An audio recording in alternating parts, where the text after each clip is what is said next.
What's up, y'all? Welcome back to Fish the Moment. Today, I have a super cool piece of new technology that is going to change your fishing game for sure. That is the interactive water clarity map from the Deep Dive app. We've been working hard on this thing for the last 6 months, trying to give you up-to-date water clarities on lakes all over the country. So let's show you how we're going to use this new piece of technology to break down Table Rock Lake for an upcoming fishing trip I'm taking next week. Let's get into it. So in my hand here, guys, I have the Deep Dive app downloaded on my phone, and I have it connected here so you can see what I'm looking at. And this is our brand new interactive water clarity map feature. We rolled out these water clarity maps to 5 different lakes as a test to show you guys this new piece of technology. We hope to roll it out to hundreds of lakes over the coming months and years. This water clarity beta is available to all Deep Dive Pro subscription members, and I'll put the links right up here that we have the betas on. But we're going to continue adding lakes, as I mentioned, so definitely be on the lookout for more lakes with this feature coming very, very soon. The great thing about having an interactive water clarity map is that you get a great sense of what sections of the lake are going to be productive or not productive based on this water visibility. And I'm going to show you how that works and how I actually use this information to break down Table Rock Lake here with the Deep Dive app and also with my contour map here as well. Now, for this upcoming fishing trip, it's going to be the end of January, and basically the water temperatures are going to be in the low 40s. We've had a lot of snow and very cold temperatures here in the Ozark regions, and this snow and the rain that we've been getting has muddied up some of the creeks and some of the areas across the lake. So if we take a look at the high-level view on the Deep Dive app, you can see that there is a mixture of water visibilities from clear all the way to dirty using that gradient and water clarity estimate that you can see on the top left side of the screen. If we go down by the dam, you can see that there is pretty clear water throughout, and the only stained water you get is down in the Long Creek section. This is a really great area to catch bigger largemouth bass usually because there is a little bit more stain to the water, and those largemouth are a little more comfortable. The water hasn't been blown out yet by all of the water that's come into the lake from the rain and the snow, which makes it a pretty ideal candidate for a good section of the lake to fish. Now, if we move to the midsection of the lake, you can see that there is some dirty water way up the James River as you go far north on the lake. The James River area traditionally gets a lot more inflow from dirtier water, and you're going to have dirtier water in general. This is not the best when you're trying to fish in 40-degree water temperatures, and honestly, I would avoid the James River area given how dirty that water looks on this map. The clearer the water, the more comfortable fish are going to be in the wintertime as those waters are cold, especially on a lake like Table Rock. Doesn't mean you're not going to be able to catch fish there, and if you are fishing in that area, you can know ahead of time that the water is going to be muddy and cold, so you can adjust your strategies. But I'm going to stay away from that zone for myself because I want to catch them offshore and don't want to deal with all that muddy water. The same can kind of be said as we go up the White River on the far west end of Table Rock. The water is definitely more stained up than it normally would be, which could be good if you want to fish maybe a little bit shallower offshore, that 10 to 15, maybe 20 foot zone. But on Table Rock, if I'm going out there this time of year, I want to find big groups of fish schooled up out in the middle of creek channels and ditches and drains, or maybe over some standing timber. So the section of the lake that looks the most appealing to me in general is going to be this midsection of the lake here, kind of in the Kimberling City area. If you take a look at that midsection, just in this area right here, the lake has pretty consistent water visibility throughout, which means the water is the most stable in that area of the lake. You're not getting a ton of runoff or a lot of silt and things that are pushing into that area. So those fish are going to group up. They're going to be a little more consistent and a little more stable. Now that we've decided on this midsection of the lake, it's time to start picking which creeks I'm actually going to fish. Now, I mentioned earlier that I don't want creeks that are completely blown out with water coming into the back of them because, again, we had a lot of snow, which means you're going to be pushing cold, muddy water into the backs of some of these creeks. At the same time, though, you want creeks that have a little bit of runoff because that will bring in some oxygen, some nutrients into that creek and attract some bait fish. If we take a look then at some of these creeks on the Deep Dive app, you'll notice that there are several creeks that have a slight change in water visibility. Not massive, but just a little bit. For example, this creek right here, if we zoom in tight, there's a small transition from clear water to slightly more stained water, which means it's getting just enough water inflow that you're not blowing it out with cold, muddy water, but there's enough nutrients and things coming into that creek, which will attract those bait fish. Another creek that kind of stands out like that is this creek right here. This is Mill Creek, has water that is moving into it, but not completely muddying it up. Now, if we were getting warm water in the spring and I knew that the air temperatures were warm and we're getting a lot of rain, these creeks like this are going to be absolutely ideal because you're getting warmer muddy water, which is going to attract a lot of bait fish and a lot of fish. But when it's cold like this, the cold, muddier water is not what you're really looking for, and it's going to cause those fish to transition pretty hard to the mouth of these creeks. And as those fish are in that transition mode and moving, they're a little bit harder to pin down. The schools will break apart, and it makes them harder to actually catch on a consistent basis. So these creeks that just have, again, small amount of water visibility change that are also in this more stable zone of the lake, those are the ones I'm going to be going for. And now that I've kind of picked out, let's say, 5 or 6 creeks here, I'm going to switch over to my Navionics and start really breaking them down to figure out what I'm looking for specifically. So let's take a closer look at one of these creeks on Navionics. The first creek I'm going to look at here is Schooner Creek. This is one of my favorite creeks on the lake, and I've caught a lot of good fish here over the years, and there's a couple reasons for that. One, there's a variety of cover and a variety of structure that tend to hold a good concentration of fish. On Navionics here, we can see a couple of these pieces of structure and cover very easily. In terms of cover, you can see that there's some flooded timber that's marked here on the map. You can also see that there's some major boat docks. Boat docks and flooded timber are both great places for bass to suspend around in the winter months and in the summer months. And because there's flooded timber close to deeper water, this deep channel that's 80 to 100 feet deep, it's a place where those bass can set up in the winter, in the summer, in the spring. They never really have to leave this creek. In addition, you have several different structural elements that are ideal for winter bass fishing. First, you have some nice flat points that stick out pretty far out in the middle of the lake and drop off on both sides. A point like this is absolutely ideal if you're trying to catch fish on either brush piles or rock piles offshore in the wintertime. Bass like to set up on these long, slow tapering gravel points on a lake like Table Rock because, again, they can move into deeper water to set up in this creek channel if they want to feed on bait fish. They can roll up here shallower if they want to feed on crawfish or start staging to spawn. And then they can quickly move to the back of these pockets here to spawn as the water temperatures warm up. It's just an ideal place to find some fish. And I'll basically be going into this creek and graphing this type of point with my down imaging, side imaging 2D sonar, looking for fish, rock piles, brush piles, bait fish, anything like that. In addition, I can also graph out here in the middle of this deeper creek channel looking for bait fish.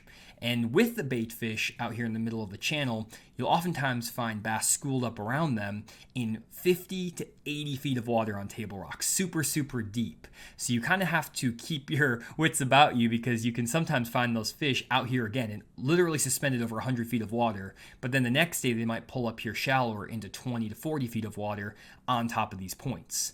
Having the diversity of flat points and creek channels close by, as well as some channel swing banks like this channel bank over here. There's a couple more in the back of this creek where this creek channel swings up kind of tight to one of these secondary points. You have a nice variety of structure for these bass to hold on.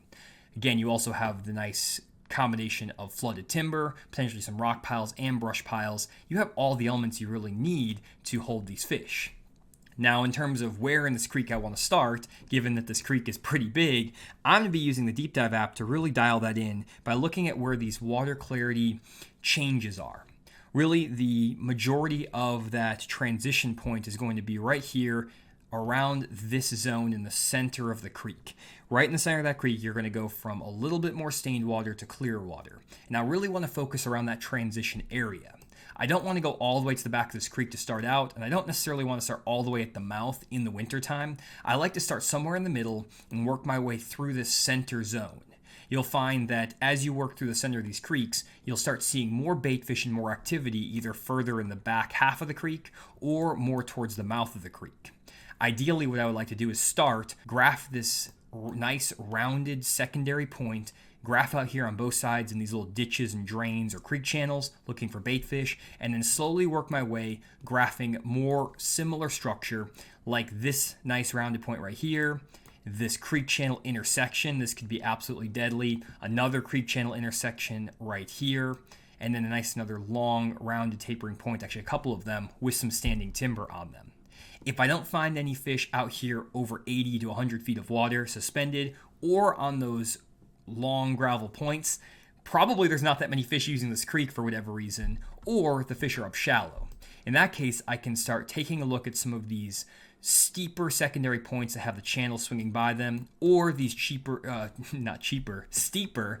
channel swing banks that have a nice drop off from shallower water into deeper water really close by. Now, even though this creek looks great, I don't want to put all my eggs in one basket. The one downfall of this creek in particular is there's not that many shallow water areas that stand out to me.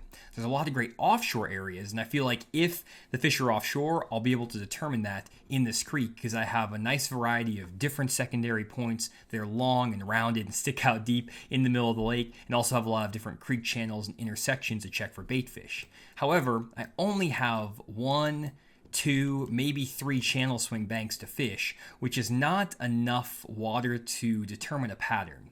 If the offshore fish fail me, I may need to go through a rock crawler crankbait or a finesse jig up shallow, and only having a couple of good channel swing banks in this creek isn't really going to bode that well if I have to catch him up shallow. Therefore, I'm going to pull back out the Deep Dive app and look for another creek that still has some good stained water to it, but might have more of those good channel swings that I can fish with the crankbait. One of the creeks that stood out as we were kind of going around is this creek down at the bottom of the lake. It's a lot narrower, which means that it's going to have steeper banks in general, and we'll check that on Navionics as well. But it also has water, again, that's a little bit more stained in that back half of the creek. It's not blown out with dirty water, which again is good because the cold, dirty water coming in is not what we need, but there's just enough water coming in to potentially pull those fish up shallow, especially if they're pulling some current to let some of that water that came in from all the melting snow. So if we go onto this creek down here, we can see it's called Cow Creek. And in here, we have a lot steeper banks in general. There's not really any of those long tapering rounded points that we saw, except for maybe one here at the mouth, which still is pretty steep in general. But we have a lot of channel swing banks as we get further back in this creek. We have a nice channel, like a steep channel swing bank here, another one right here. This whole section in here is basically steep banks, which is absolutely perfect. And we also have some of these steeper secondary points, which we didn't really have in the other creek. Now, if we take a look where the water clarity changes on our map, you can see that right in this general zone, we have that transition from clearer to more stained water. This means that I will expect the majority of my bites to be coming somewhere in this transition zone. The couple key spots, again, that pop out is maybe this nice steep bank right here. We have a channel swing bank here, also a channel swing bank on this side, and then these steeper secondary points that also have that creek channel swing against them. This all looks so super good. Now, for those of you who have fished Table Rock before, you'll say, well, this creek looks the same as all the other creeks out there on Table Rock. And that's definitely the case. If you go around on Navionics, most of these creeks look pretty similar in the back. There's not that much difference that differentiates them. The main difference is going to be how deep the creek is and what the water visibility is. For example, if we go down to the dam section, there are other creeks on Table Rock Lake that set up similar to Cow Creek and have that same water clarity mixed to them. But this is actually a benefit because on lakes like Table Rock and these Ozark lakes, if you find a creek that has, for example, stained water in the back like this and has some of these steeper banks, you can usually catch fish in almost every single one of those creeks that fit that pattern. That's called pattern fishing. And you can actually avoid creeks then that don't have those elements. For example, if we go to this creek arm in here, you'll notice on our mapping or on the water clarity map that there's not a change in water visibility. It's all the same basically clarity. And if you're only getting bit right where the transition point is in that creek from super clear water to a little bit more stained water, you can completely skip this clear water creek here and go to that more stained up creek, and you're going to be able to run that pattern a lot more effectively. The challenge on any big lake like this is trying to find ways to narrow down that lake. And by using the water visibility, we can, again, eliminate some of these upper reaches of the lake given the current conditions. And then we can also go and duplicate key creeks where we're having success by looking for similar creeks with the same characteristics on the contour map and the same water clarity transitions or characteristics on the Deep Dive app with the water clarity beta. Now, for those who do have the Deep Dive app right now and are pro members, basically all you have to do to get this water clarity beta is search one of the 5 lakes. Again, I'll link them up here, and you'll just see water clarity beta on the Deep Dive app. Click in there, and you get the lake to pop up just like that. And it is super easy to use. Just scroll around and look at it. And we also have a lot more features coming out in the coming months that add to this water clarity map and are going to make it even more effective. This is just a beta version of this tool, so there's a lot more to come, and I'm going to be sharing that every single week as we get new updates on this channel, Fish the Moment. So make sure to subscribe to the Fish the Moment YouTube channel so you don't miss any of these new technological advancements from Deep Dive, and also these breakdowns on how I go out to the lake and find some fish. Also, I'll be going to these lakes to show you how I actually put this information into practice. I'll be using the app on the lake. I'll be using my fish finders, as you guys have seen in recent videos, live scope, down imaging, 2D sonar, showing you the full process of how you can use technology to make your fishing experience easier and put more fish in the boat. Hopefully you guys enjoyed this prep video. Leave a comment down below if you enjoyed this new format of video. We'll be doing more of these in the future, hopefully, if you enjoyed. Thanks again for checking out this video. Link to the Deep Dive app is down in the description. We'll see y'all in the next video.